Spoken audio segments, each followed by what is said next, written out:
So what's up? Today we're going to be talking about economic philosophy versus religious philosophy and basic diplomacy skills. So the world sure has seen battles as weird as money versus God.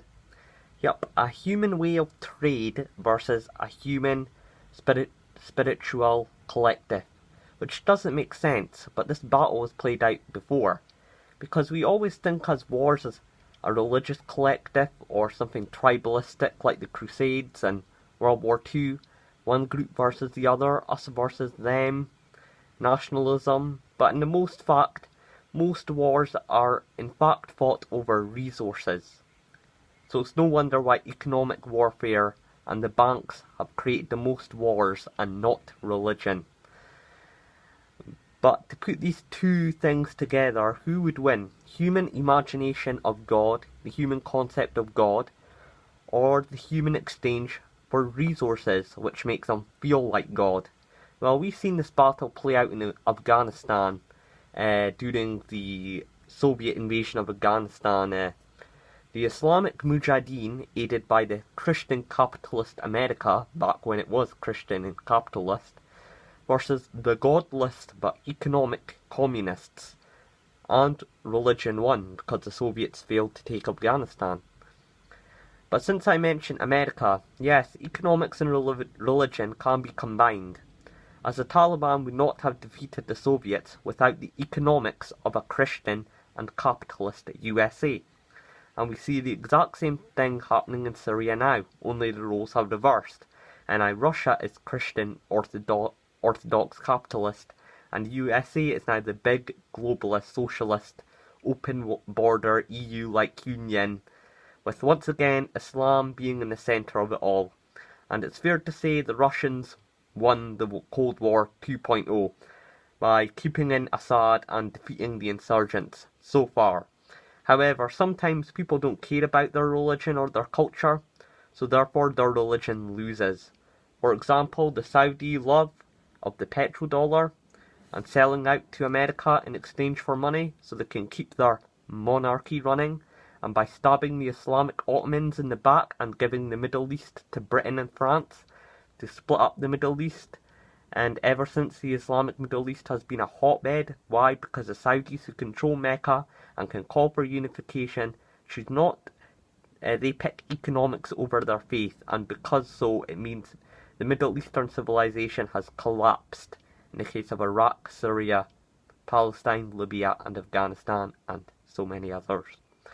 So if you sell out for financial gain, then any rich economic entity is going to take advantage, therefore your culture loses. Same can be said in the EU with these Syrians being taken in to increase the number of taxpayers, thus might make Berlin the capital of the Arabic language, but simply because of money. That's why. However, extreme nationalism leads to isolation and leads to economic drain out. So your culture isn't going to be very strong. So culture, religion and economics work hand in hand.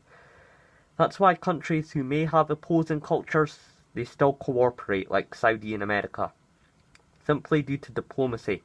The Chinese and Americans may be rivals, but because they need money to empower their cultures, sometimes they do have to cooperate. That's why it makes sense for Western values to trade with the likes of African countries, who may be totally different in belief system.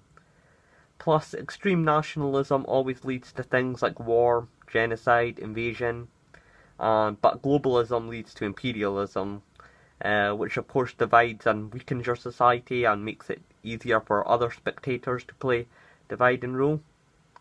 So you have to play the checkerboard smart. Your identity comes first, never sell out, but never become too extreme that you hurt the other cultures, you hurt your own economy, like that of National Socialism, Nazism, or even your own.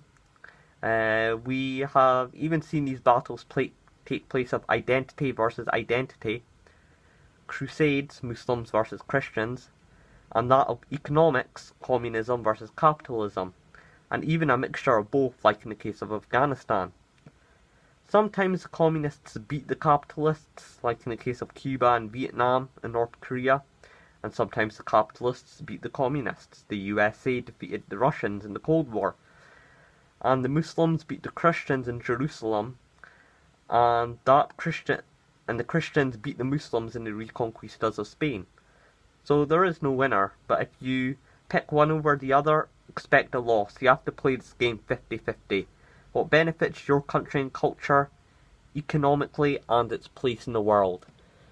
So what I'm saying is, fair enough, you have to have a strong cultural identity, but you have to, you can't be so extreme that you cut yourself economically from other people, because then it will only bankrupt and weaken your culture.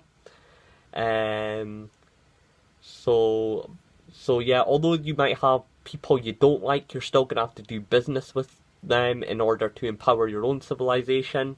However, like that said, you can't pick resources over your own culture, that you start to sell out and you no longer have a culture anymore, to summarize it all. So what do you pick? Money or God? Question is up to you.